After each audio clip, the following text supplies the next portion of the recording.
An old man is running down a village road, and in first century Judea, that alone was a scandal.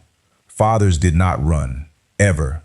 To run, you hitched your robe over your knees and bared your legs to the whole village. Jesus wrote that in on purpose. Stranger still, the most famous story he ever told has no ending. It stops mid-scene, a father in a doorway pleading with a son who won't come in.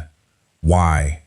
The answer is buried in one Greek word in verse 12, a word your English Bible quietly softened. Find it, and you'll see this story was never about the boy who left. It's about the one who stayed. And it might be about you.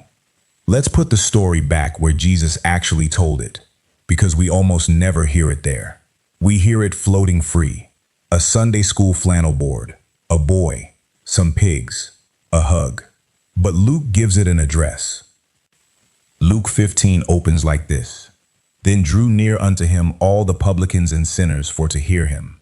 And the Pharisees and scribes murmured, saying, This man receiveth sinners, and eateth with them. Two audiences, one crowd leaning in, tax collectors, outcasts, people whose names were said with a curled lip. And behind them, a second ring, the religious professionals, arms folded, murmuring. That murmur is the reason this parable exists. Hold on to that, because it's going to matter more than almost anything else I say today. And Jesus answers the murmur, not with an argument, but with 3 stories, told in one breath. A shepherd has 100 sheep and loses one. He leaves the 99 and goes after it until he finds it, lays it on his shoulders, comes home, and calls his friends. Rejoice with me, for I have found my sheep which was lost. A woman has 10 pieces of silver and loses one. She lights a lamp, sweeps the house, searches every corner until she finds it, and she calls her friends. Rejoice with me, for I have found the piece which I had lost. Notice, by the way, who the hero of the second story is.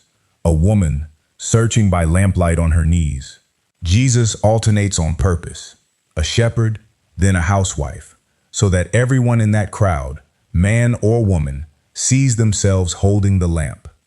And then the third story starts with a line every listener could feel coming, like the third beat of a drum. A certain man had 2 sons.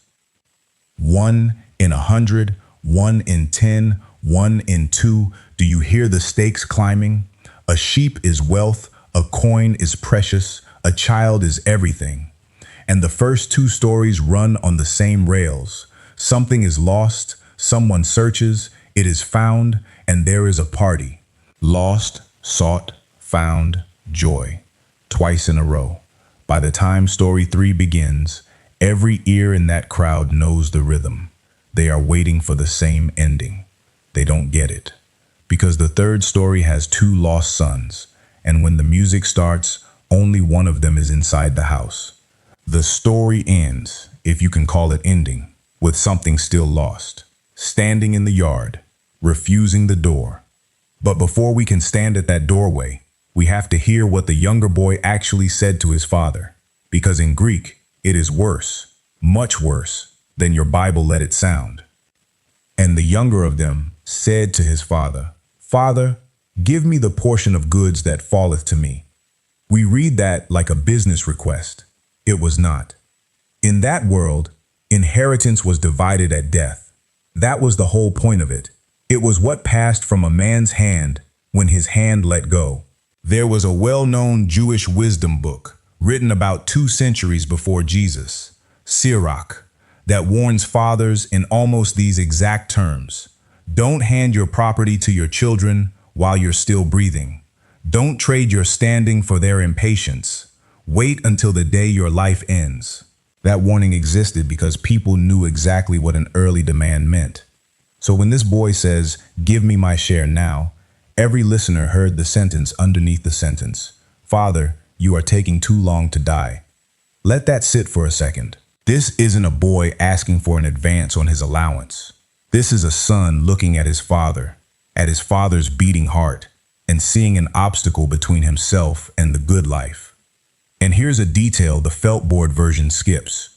By the law of the firstborn in Deuteronomy, the elder son received a double portion, which means the younger boy walked away with about a third of everything. And it means something else, something we'll come back to. The father divided unto them his living. Them, plural. The elder brother took his share too. He cashed the same check and said nothing. Now, the word, the one I promised you in the first 30 seconds. When the son makes his demand, the Greek word Luke gives him is ousia. It means property, substance, stuff. Give me my share of the stuff, cold but clean. The word of an accountant. But when Luke describes what the father actually did, he changes the word. The text says the father divided unto them, not his ousia, his bios. You know that word. You've heard it your whole life. It's the word inside biology. Bios means life. The son asked for the stuff. Luke tells us what it cost. The father tore his life apart and put it in their hands. The King James smooths it into, he divided unto them his living. And that's a fair translation. It's not wrong, but say it out loud and you can hear how the ache gets sanded down. This is not, he split the estate. One word earlier, the boy is talking about assets. One word later, the father is handing over his life. Luke put those two words 3 inches apart on the page so you would feel the difference. And almost every English reader walks past it. And in case you think I'm leaning too hard on one word, hold on to it, because the same word is going to come back near the end of this story, out of the mouth of the other son. Same word, bios. It's the thread this whole parable hangs on, and we'll pull it at the doorway. So the transaction happens. No recorded argument, no thunder. In a culture built on honor, where a demand like this deserved the rod or the door, the father does the unthinkable. He says yes. He lets himself be treated as dead by a boy who wants the wallet and not the hands that filled it. And not many days after, the younger son gathered all together and took his journey into a far country. He converted a third of his father's life into cash. You have to sell fields to travel light. And he walked out of the story with it. Down a road no Jewish listener in that crowd would have followed. Toward a country none of them would name without spitting. And that road is where we're going next. And there wasted his substance with riotous living. Luke doesn't slow down for the details, and honestly, he doesn't need to. Every generation knows what a young person with sudden money and no father looks like. The far country always has the same economy. It takes everything, and it invoices you later. Then the invoice arrives, and it's stamped by heaven itself. And when he had spent all, there arose a mighty famine in that land, and he began to be in want. Follow him down, step by step, because Luke walks it like a staircase. He spent all, then famine, then want, then this, and he went and joined himself to a citizen of that country, and he sent him into his fields to feed swine. You have to hear that sentence with Jewish ears. Pigs. For the crowd listening, for the Pharisees especially, this is the floor beneath the floor. The law of Moses names the pig as unclean. You don't eat it, you don't touch its carcass, you certainly don't spend your days ankle deep in its pen serving it dinner. A son of Abraham, feeding the one animal his people would not touch, in a land far from every promise. There were listeners that day who would have flinched harder at this verse than at the demand for the inheritance. And then the line that still stings after 2,000 years. And he would fain have filled his belly with the husks that the swine did eat, and no man gave unto him.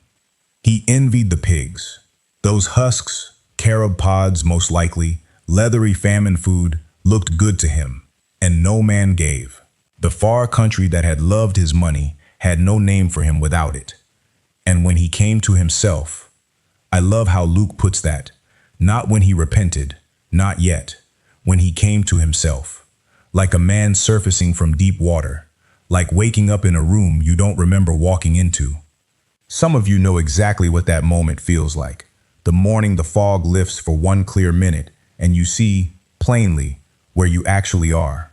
But look closely at what he does with that clear minute, because this is another detail the familiar version paints over. He writes a speech, a rehearsed one, 3 lines. Father, I have sinned against heaven and before thee, and am no more worthy to be called thy son. Make me as one of thy hired servants. Read that last line again. Make me as one of thy hired servants. A hired servant, a day laborer, was a man with wages. He lived in the village, not in the house. He was paid, and he could pay. Do you see what this is? It's not a son coming home. It's a debtor proposing a repayment plan. He's done the math in the pig pen. Sonship is gone. That bridge is ash. But employment might be possible. I'll work it off. I'll live in town. I'll settle the account. It is the oldest religion in the world. The belief that love, once wounded, can only be earned back on an installment plan. And there may have been one more thing waiting for him besides his father. Some scholars, following researchers who spent decades studying village life in the Middle East, describe a custom in which a community could formally cut off a son who had lost the family inheritance among Gentiles. A clay pot shattered in front of him, a declaration that he was cut off from his people. I'll be honest with you. The direct sources for that ceremony are later than the New Testament, and scholars still debate how far back it goes, so hold it loosely. But even without the ceremony, the social reality is not debated at all. A boy who did what he did, coming home on foot, ragged, smelling of pigs, the village would see him long before his father did. Boys would follow him down the street. Names would be thrown. Shame in that world was a public event with an audience, which raises the question the entire parable turns on. Why was the father looking down that road at all? But when he was yet a great way off, his father saw him. A great way off. You don't spot a ragged walker at that distance by accident. You spot him because you've been looking, because some part of every afternoon, for however many months or years, bent itself toward that road. Every parent who has ever waited up past midnight listening for a car in the driveway, every mother who's kept a phone face up on the table at dinner for a call that doesn't come, you already understand the Father's eyes in this verse. And had compassion. The Greek word there is splanchnizomai, and it's a word with a body inside it. It's built from splanchna, the inner organs, the gut. This isn't he felt sympathy. This is what you feel when dread or love slams into you below the ribs. His stomach turned over at the sight of his boy. The gospel writers saved this word for Jesus himself, almost exclusively. And here, Jesus hands it to the Father in his own story. And then, the verse the whole ancient world would have gasped at. Not the pigs, not the inheritance. This. And ran. One Greek word, dramon. He ran. I told you at the start, dignified men in that world did not run. A landowner walked, and the road made room. To run, a man in a long robe had to do something almost comic. Reach down, grab the hem, hitch it up over his knees, and expose his bare legs to the whole village. An old man, sprinting, robes bunched in his fists, sandals slapping the dust. Ancient writers generally agreed that hurry like that was beneath a great man.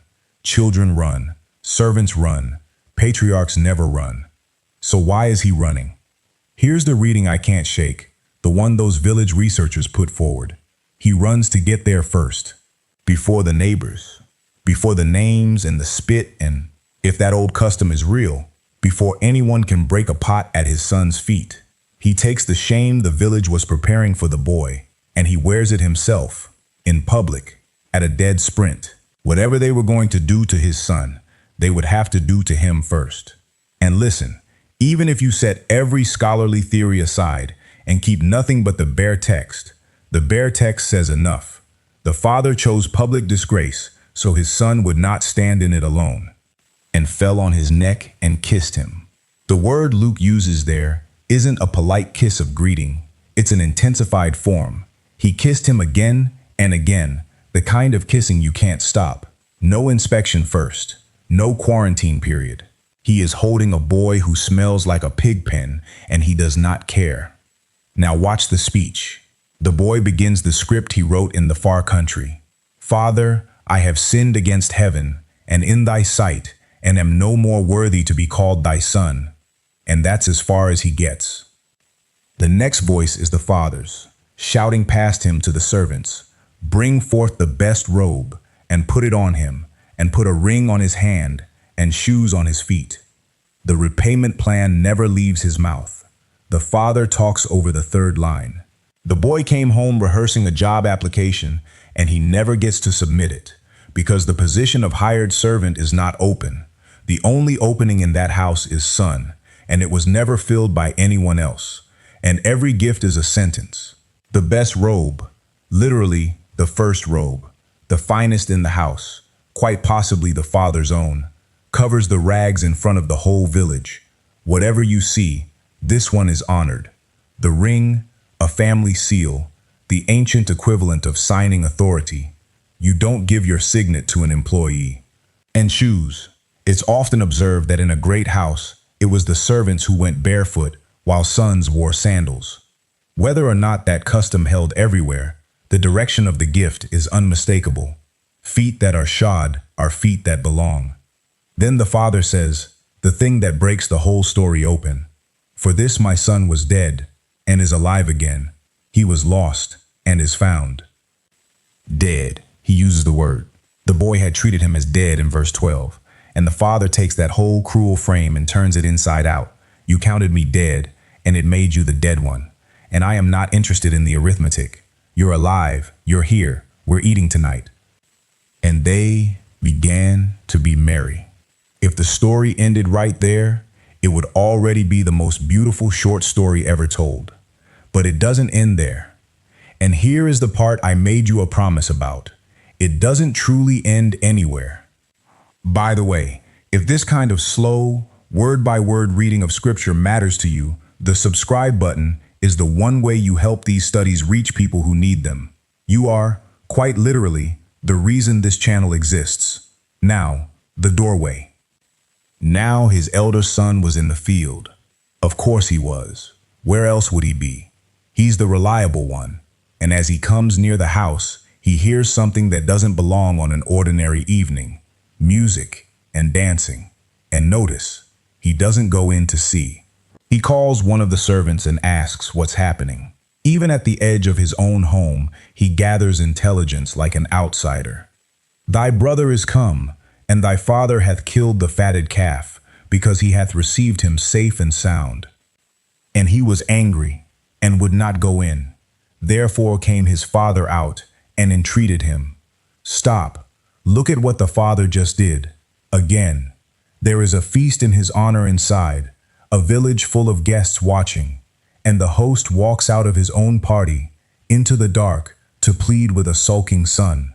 That is the second time in one chapter this man has publicly humiliated himself. In the afternoon, he ran down a road for the son who left. In the evening, he steps out into the yard for the son who stayed. Two sons. Two kinds of shame. One father, going out, both times. Now listen to the elder son's speech, because every line of it is a window. Lo, these many years do I serve thee. Neither transgressed I at any time thy commandment, and yet thou never gavest me a kid, that I might make merry with my friends. He doesn't open with father. Check the text. The younger boy, for all his sin, at least began his ugly demand with the word father. The elder starts with lo, and the word behind I serve thee is the Greek word for slaving. These many years I have slaved for you. That is how he describes his life in his father's house, a work contract. Never broke a rule, never missed a shift, never got paid what I was owed. It's a resume. It's the voice of an employee reading his timesheet, and it is precisely the plan the younger son wrote in the pigpen. One boy came home hoping to become a hired servant. The other had been living like one in the house for years, and nobody handed him the script. Then it curdles. But as soon as this thy son was come, which hath devoured thy living with harlots, thou hast killed for him the fatted calf. This thy son, not my brother. He amputates the relationship in 2 words. And the father gently hands it back. This thy brother was dead and is alive again. But did you catch the other word? Devoured thy living. There it is. Bios. The word from verse 12. The thread I told you we'd pull. The elder brother, without knowing it, tells the truth about what was really spent. Not goods, not money, your life, Father. He can see, with perfect clarity, that his brother consumed the father's life. What he cannot see is that he's been refusing it. Because look at the father's answer. For my money, one of the most quietly devastating sentences in all of Scripture. Son. And the word there is tender, closer to my child. Thou art ever with me, and all that I have is thine. All that I have is thine. It was always thine. The deeds were already divided. Remember verse 12, he divided his living unto them. The elder son has spent years slaving for wages in a house where everything already carried his name. He lived beside the bios and never once picked it up. One son demanded the father's life and carried it to a far country. The other son had it under his roof, at his table, every morning for years, and lived like a hired hand who'd never been paid. Now, I have to be honest with you about something, because it changed the way I read this whole chapter. For years, I thought this story ended at the feast. Truly, in my head, the record stopped at, they began to be merry. Roll credits, robe and ring, and fatted calf. Until I finally sat down with the Greek text of Luke 15, slowly, verse by verse, and realized I had been supplying an ending the text refuses to give. The last image is not a party. The last image is a doorway, a father in the dark, an invitation hanging in the air. It was meet that we should make merry and be glad. And then, nothing. Silence. The story just stops. We are never told whether the elder brother went in. Jesus does not finish the most famous story he ever told. And once you see who's standing in front of him, you know it isn't an accident. Go back to the first 2 verses of the chapter. The sinners are leaning in. They're the younger son, and they know it. The robe and ring welcome is landing on them like rain on dry ground. And the Pharisees, murmuring at the edge of the crowd, this man receiveth sinners and eateth with them. They are standing exactly where the elder brother stands, outside the feast, arms folded, furious at grace, invited in. The ending isn't missing. The ending is assigned. There's an old move in Scripture where a story is a trap lovingly set. The prophet Nathan once told King David a tale about a stolen lamb, and when David burned with anger, Nathan said, "Thou art the man." Luke 15 is that same move, but gentler, and left open on purpose. Jesus walks the Pharisees to the doorway of the story, hands them the pen, and waits. The sheep was found. The coin was found. The last lost thing in Luke 15 is still standing outside, and it's whoever is listening. So let me say the quiet part, carefully, because I suspect it's why this story won't leave some of us alone. Maybe you're the one who stayed. You kept the faith when it wasn't fashionable. You taught the class, made the casseroles, showed up. Maybe you're the sister who moved back home to nurse your mother through her last years while your brother sent a card, and then stood at the funeral, watching him get embraced like a returning hero. Maybe you've sat in a pew for 40 years and watched the church throw its loudest celebration for the man who wrecked 3 lives and got saved at 50, while nobody ever once threw a party because you quietly didn't wreck anything. And something in you tightened. That tightening has a name in this story. And here is the permission the story gives you. I don't say this lightly. You're allowed to say it out loud. It doesn't feel fair. Look at the text. The father doesn't rebuke the elder son for feeling it. No, how dare you. He doesn't send a servant out with a message either. He comes out himself into the dark to stand where the resentment lives, and he pleads with a resume reading, rule-keeping, exhausted child, come inside. People who study family estrangement will tell you the fights are almost never really about the money. They're about what the money seems to say about who was loved. The elder brother's problem was never the fatted calf. It was the years of living like an unloved employee 3 feet away from All that I have is thine. Fairness was never the family business. Resurrection is. And the inheritance you think you're still earning, it already has your name on it. If that landed somewhere real, if you've ever been the one who stayed, the one who watched the party from the yard, tell me in the comments. Even 3 words. I read every single one. And honestly, the comments under these studies have become the part of this work I look forward to most. You are not standing in that yard alone. It was meet that we should make merry and be glad. For this thy brother was dead and is alive again, and was lost and is found. That's the last verse. A father's voice, a lit doorway, and a son deciding. 2,000 years later, the story is still standing there, holding the door open, because Jesus never wrote the final line.